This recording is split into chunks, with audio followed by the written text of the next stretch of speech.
Good good morning बच्चों। आज हम एक नई शुरुआत के साथ आए हैं। आपको 2026 में, जैसा कि मैंने वादा किया था, आपको लूसेंट की बुक पूरी करवाई जाएगी, आसान शब्दों में करवाई जाएगी। ऐसे करवाई जाएगी जैसे आप स्कूली बच्चे हो, बहुत आसान ट्रिक्स के माध्यम से करवाई जाएगी। मेरा चैनल नया है, पीजीटी भीम सर। सब्सक्राइब करें और इसको ज़्यादा से ज़्यादा फैलाएं। आपको क्वालिटी एजुकेशन मिलेगी इसमें। वो ऐसे नहीं कि मैं आपको इससे घंटों बिना मतलब की बात कर रहा हूँ, टू द पॉइंट बात करेंगे और नॉलेजफुल बात करेंगे। लगभग आपको 20 साल का अनुभव है मेरे पास। 2008 में टीचर लगा था मैं, और उससे पहले भी टीचिंग करवाता था। नेट क्वालिफाइड हूँ, हरियाणा गवर्नमेंट में वर्तमान में टीचर हूँ। तो भाई बिना टाइम वेस्ट किए हम चलते हैं अपनी लूसेंट का अभियान के ऊपर। ये आपको जून जून में मेरी छुट्टियां हैं, और आपको अच्छे से क्वालिटी एजुकेशन के साथ ये सब करवाई जाएगी, खत्म करवा देंगे हम जून जून में इसको। सारी का अध्ययन कर लेंगे। तो भाई हमारा टारगेट है एसएससी सीजीएल, इसकी तैयारी है भाई। ये हमारी सीजीएल की जो है उसी के लिए हम ये करवा रहे हैं। ठीक। तो भाई प्राचीन इतिहास आज हम शुरू करते हैं हिस्ट्री से भाई। और इसका जो टॉपिक है वो प्राचीन इतिहास। इस बुक को हम शुरू से लेके आखिर तक करवाएंगे। प्राचीन इतिहास के बारे में आज हम पढ़ेंगे। प्राचीन इतिहास है वो भारत का 4 चीजों से हमें जानकारी मिलती है ऐतिहासिक। इससे पहले, सबसे पहले मैं आपको ये बताऊंगा, बच्चों को बहुत भारी कंफ्यूजन होता है जो इस ईस्वी पूर्व और ईसा कैसे लिख दिया। तो भाई एक ही साल को जो है प्रभु यीशु मसीह, जो ईसाइयों के धर्मगुरु थे, उनका जन्मदिन माना गया है। उससे बाद के साल ईसा मसीह का जन्मदिन माना गया भाई, एक ही साल। तो बेटे उसके बाद का जो समय है उसको हम जो कहेंगे वो कहेंगे ईस्वी। जैसे 2026 ईस्वी है तो हम इसको ईस्वी लिखेंगे, यानी ईसा के जन्मदिन से 2026 साल बाद में। और इसको बोलते हैं आफ्टर डोमिनो। और इसका जो पहले का समय है इसको बोलते हैं बिफोर क्राइस्ट, बीसी। जैसे भाई जो महात्मा बुद्ध है उसका जन्म 563 ईस्वी पूर्व हुआ। इसका मतलब हुआ कि महात्मा बुद्ध का जन्म एक ही साल से 563 साल पहले हुआ था। इसी तरह भाई जो है हमारा जो मौर्य साम्राज्य है, अशोक का जो शासनकाल था, वो भाई 273 ईस्वी पूर्व उसने शासन संभाला। तो हम 273 ईस्वी पूर्व, इसका मतलब ये है कि अशोक का जो शासनकाल था वो एक ही साल से 273 साल पहले था। कलिंग का युद्ध लड़ा उसने भाई 361 ईस्वी पूर्व। सिकंदर भारत आया भाई 326 ईस्वी पूर्व, यानी एक ही साल से 326 साल पहले। तो आप समझ गए होंगे भाई, ये इतिहास की जानकारी से सबसे पहले पता होना चाहिए। जो है वेद पुराण थे भाई, ये 1000 ईस्वी पूर्व लिखे गए थे। तो इसका मतलब ये है कि ईसा मसीह का जन्मदिन से पहले 1000 साल पहले। तो भाई 4 चीजें हैं जिनसे भाई धर्म ग्रंथ है, ऐतिहासिक ग्रंथ है। धर्म ग्रंथ वो हो गए भाई, जैसे रामायण हो गया, महाभारत हो गया। तो धर्म ग्रंथ से हमें इतिहास की जानकारी मिलती है। किससे भाई? धर्म ग्रंथों से। इसके साथ साथ जैसे ऐतिहासिक ग्रंथ हो गए भाई जो धर्म ग्रंथ नहीं है, जैसे भाई कालिदास ने अभिज्ञान शाकुंतलम लिखा, पाणिनि ने अष्टाध्यायी लिखा भाई। इस तरह की जो है रचनाएं, जैसे राजतरंगिणी कल्हण ने लिखा, इस तरह की जो बुक है वो ऐतिहासिक ग्रंथ हो गया हमारा। हम सब आपको समझाएंगे क्या क्या है जब भी इनका नंबर आएगा। और भाई जो है विदेशियों का विवरण, भाई जो विदेशी नागरिक भारत आए उन्होंने जो विवरण दिया है उनको हम विदेशियों का विवरण कहते हैं। जैसे भाई अलबरूनी आया था 11वीं शताब्दी में, 10वीं 11वीं शताब्दी में, तो उसने जो किताब उल हिंद लिखी थी, तो उसमें जो हमें जानकारी मिलती है वो भाई ऐतिहासिक हमारे जो ग्रंथ ना, सॉरी, विदेशियों के जो वो विवरण है वो हो गए भाई। इसी तरह भाई रेहला इबन बतूता आया, उसने रेहला नाम की बुक लिखी, तो उसमें जो वर्णन है वो भाई जो हमारे हैं विदेशियों के जो वर्णन है उसमें शामिल हो गए भाई। पुरातत्व संबंधी साक्ष्य भाई, इसका मतलब ये है जो शासन व्यवस्था है उसकी जानकारी अशोक ने भाई अपने जो शिलालेख, शतम लेख जो लिखे थे उनके माध्यम से, जैसे प्रयाग प्रस्तुति हो गया, तो इनके माध्यम से जो हमें जानकारी मिलती है वो पुरातत्व संबंधी साक्ष्य हैं भाई। जैसे अलोरा अजंतो की गुफाएं हो गई प्राचीन समय में, तो ये सब पुरातत्विक साक्ष्य हैं भाई। अब आते हैं भाई धर्म ग्रंथ और ऐतिहासिक जानकारी भाई। धर्म ग्रंथ भाई वेद है जो महर्षि वेद व्यास ने लिखा था भाई, वेदों की रचना की थी भाई।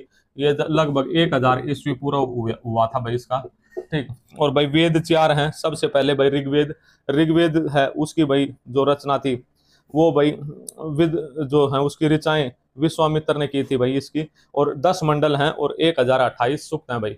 10 मंडल से अभिप्राय ये है कि आधुनिक समय में जो जैसे हमारी अष्टष्टि के 4 भाग है, तो वैसे भाई हिस्ट्री, पॉलिटिकल, इकोनॉमिक्स, ज्योग्राफी। तो ऐसे ही 10 मंडल जो बड़े भाग थे वो थे भाई। और वसुदेव कुटुंबकम यानी सारा संसार हमारा है, इसका ही भाई नारे के साथ हुआ था भाई। और इसके जो है, इसमें भाई जो है सारी की सारी है, गायत्री मंत्र का भी उल्लेख विश्वामित्र ने सावित्री के लिए इसी में किया था। ओम भूर्भुवः स्वः तत्सवितुर्वरेण्यं, ये जो है मंत्र, ये सारा का सारा गायत्री मंत्र ये हमारा ऋग्वेद से लिया गया है।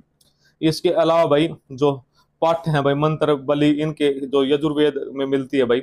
एक ऐसा वेद है यजुर्वेद जिसमें गद और पद यानी पाठ और कविताएं दोनों के माध्यम से लिखी गई हैं। सामवेद भाई, सामवेद को भाई भारतीय संगीत का जनक भी कहा जाता है। और इसका भाई शाब्दिक अर्थ ही होता है ज्ञान। और इसमें लगभग 1810 सूक्त हैं भाई, जो प्राय ऋग्वेद में पाए जाते हैं। ठीक, अथर्ववेद भाई, चौथा जो वेद है अथर्ववेद है, इसकी रचना अथर्वा ऋषि ने की थी भाई, अथर्वा ऋषि ने की थी इसकी रचना।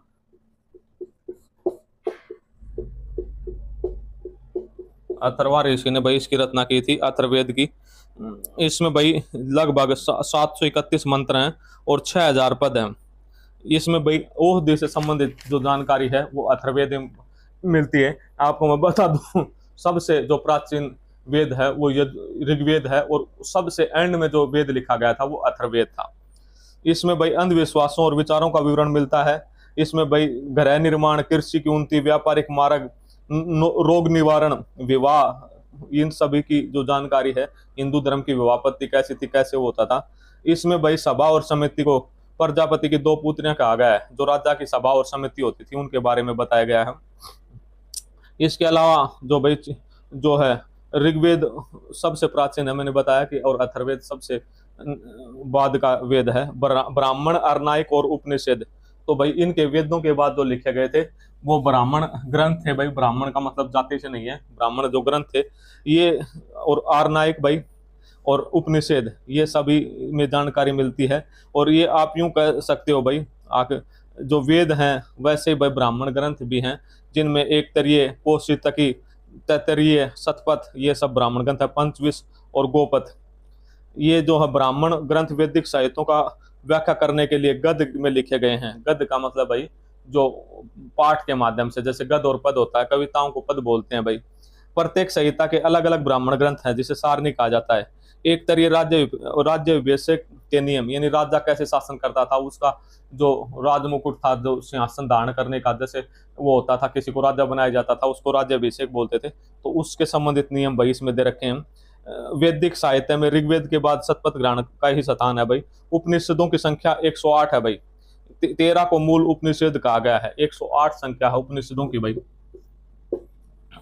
इसके अलावा स्त्री को सर्वाधिक गृह स्थिति में मैत्रेयणी संहिता प्राप्त होती है, यानी स्त्री की जो स्थिति थी उसके ऊपर जो रेस्ट्रिक्शंस लगे हुए हैं आज भी, जैसे घूंघट, पर्दा, ये वो सब इसी में वो था भाई। जिसको जुआ और शराब में भी स्त्री पुरुष का तीसरा मुख्य दोष बताया गया था। शतपथ ब्राह्मण में स्त्री को पुरुष की अर्धांगिनी कहा गया है। वेदांग और सूत्र भाई, वेदों को भली बातें समझने के लिए 6 वेदांगों की रचना की थी भाई। शिक्षा, शुद्ध उच्चारण तंत्र, कल्प, कर्मकांडीय विधि, निरुक्त, शब्दों की उत्पत्ति का शास्त्र, व्याकरण, छंद और ज्योतिष, ये 6 भाई जो वेदांग की रचना की गई थी। वैदिक साहित्य को अक्षुण्ण बनाए रखने के लिए मूल साहित्य को परिणन किया गया था। तो भाई ये जो थे वेदांग, इनकी रचना वैदिक साहित्य के साथ ही जुड़ी हुई है। पुराण भाई भारतीय इतिहास कथाओं में सबसे क्रमबद्ध विवरण पुराणों में मिलता है। ये भी प्राचीन है भाई, बहुत प्राचीन पुराण। जैसे भाई ये इनकी रचना लोमहर्ष और उनके पुत्र उग्रसर्वा, लोमहर्ष और उग्रसर्वा ने भाई इनकी रचना की थी।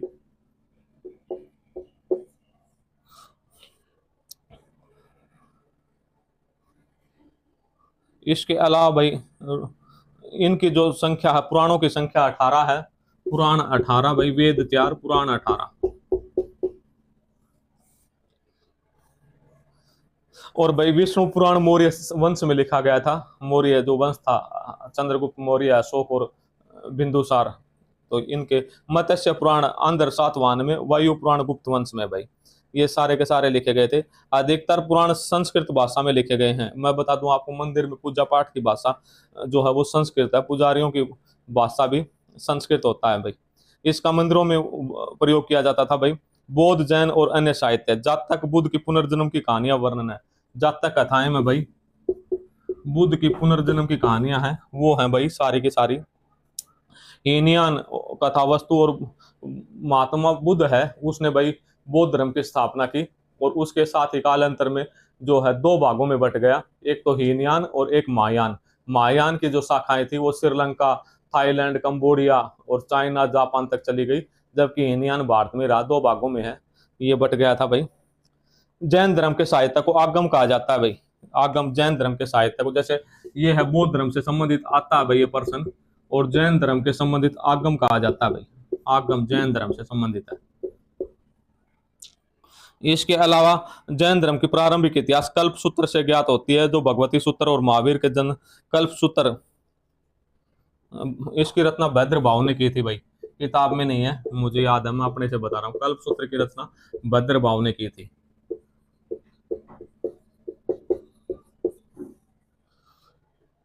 इसके अलावा भाई जो है अर्थशास्त्र के लेखक चाणक्य, अर्थशास्त्र प्राचीन समय में लिखा गया था, जो चंद्रगुप्त के समय का वो है, और इसमें जो है अर्थशास्त्र चाणक्य, विष्णुगुप्त और कौटिल्य तीन नाम है, और ये अर्थशास्त्र यानी यूं मत समझना कि पैसे से संबंधित आधुनिक समय वाला अर्थशास्त्र है, ये प्राचीन समय में राजनीति के ऊपर लिखा गई बुक है। इसमें भाई 15 अधिकरण और 108 प्रकरणों से विभाजित है, और इसका जो है सबसे बड़ा उस समय का ये ग्रंथ है।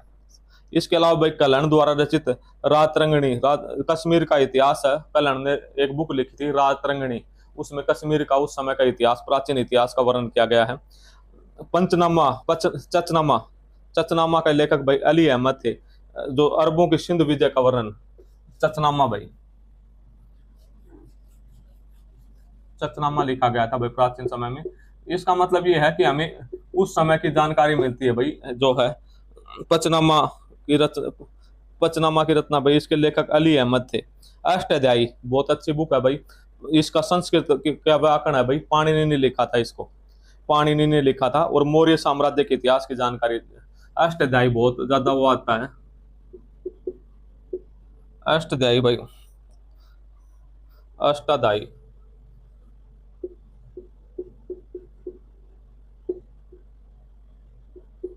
अष्टाध्यायी जो बुक थी पाणिनि ने लिखी भाई।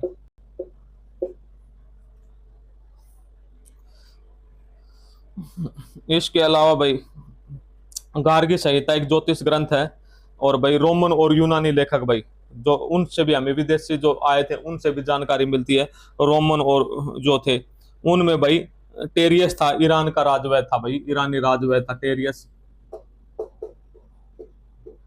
इससे हमें भाई बहुत सारी जानकारी मिलती है भारतीय इतिहास के बारे में। हेरोडोटस भाई, हेरोडोटस को इतिहास का पिता कहा जाता है, हेरोडोटस को भाई इतिहास का पिता भाई, फादर ऑफ हिस्ट्री। इसने हिस्टोरिका नामक एक बुक की रचना की थी, और इसी के नाम पे इतिहास पढ़ा था। सिकंदर के साथ आने वाला निर्याकस, एनेस्टिकस और आस्ट्रियकुस, ये सब भाई अपनी जो वहां पे जानकारी दी, उनसे भी भाई भारत के बारे में पता लगा। मैगथनीज भाई, ये सलूकस निकेटर का राजदूत था, जो चंद्रगुप्त मौर्य के दरबार में आया, और इसने भाई इंडिका नामक बुक लिखी। जो पहले भाई एक बुक वो आती थी गाड़ी हुंडई की, इंडिका, तो उसके ऊपर याद रख सकते हो, मैगथनीज ने इंडिका नामक बुक लिखी थी भाई, इंडिका मैगथनीज लिखी थी, उसने यूरोप को प्राचीन भारत के बारे में बताया था भाई।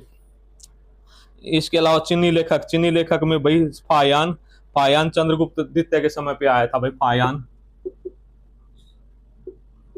चंद्रगुप्त विक्रमादित्य के समय पर आया था भाई, जो जिसने भाई विक्रमादित्य की भी उपाधि दान की थी।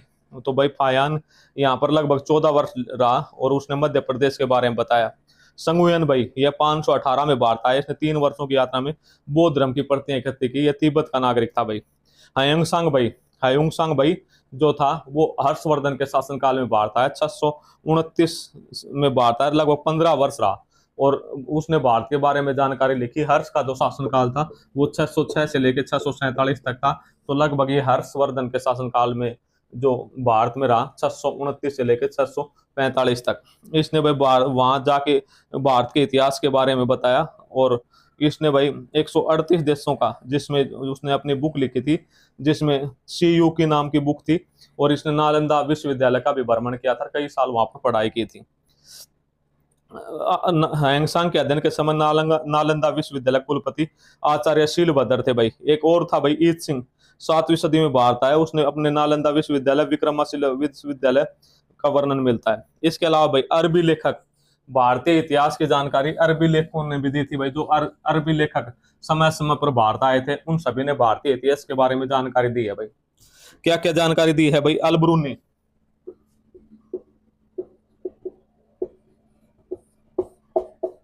अलबरूनी अलबरूनी भाई गजनवी के साथ भारत आया था, और इसने एक किताब लिखी थी, किताब उल हिंद, जिसमें भाई भारतीय इतिहास के उस समय के बारे में, राजाओं की कंडीशन, सामाजिक कंडीशन, यहाँ पर समाज में लोग कैसे हैं, क्या रहते हैं, कैसे पहनते हैं, कैसे उनके विचार हैं, उन सभी के बारे में विस्तार से लिखी बातें हैं भाई, जिनसे भाई हमें दर्शन, त्योहारों, खगोल विज्ञान, किरमिया, ये भाई रीति रिवाज, इन सभी की जानकारी हमें मिलती है।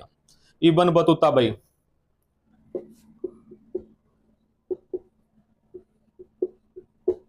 इबन बतूता भाई ये इबन बतूता भाई भारत में रहे ये भाई, ठीक। ये भाई 1300 1313 में, लगभग 1333 में भारत आए थे भाई। 1333 में भारत आए थे भाई, और इन्होंने है ना, दिल्ली पहुंचने पर मोहम्मद बिन तुगलक ने भाई काजी बनाया था इनको, दिल्ली का काजी रहा ये। और इसने भाई रेहला, इबन बतूता ने रेहला नामक बुक लिखी भाई। और ये एक ऐसा आदमी था भाई, मोरक्को अफ्रीका महाद्वीप में है, उस देश का था, और इसने पूरी दुनिया का भ्रमण किया। ये जो है इबन बतूता, मोरक्को से सऊदी अरब, मक्का मदीना होते हुए ईरान, अफगानिस्तान होते हुए भारत में प्रवेश किया। और भारत में प्रवेश करने के बाद इसने सारे के सारे जो भारत के एरिया थे उनका अध्ययन किया, साउथ इंडिया, और फिर म्यांमार होते हुए दोबारा चीन होते हुए मोरक्को पहुंचा। तो बहुत बड़ा विद्वान था। रेहला नामक एक बुक लिखी।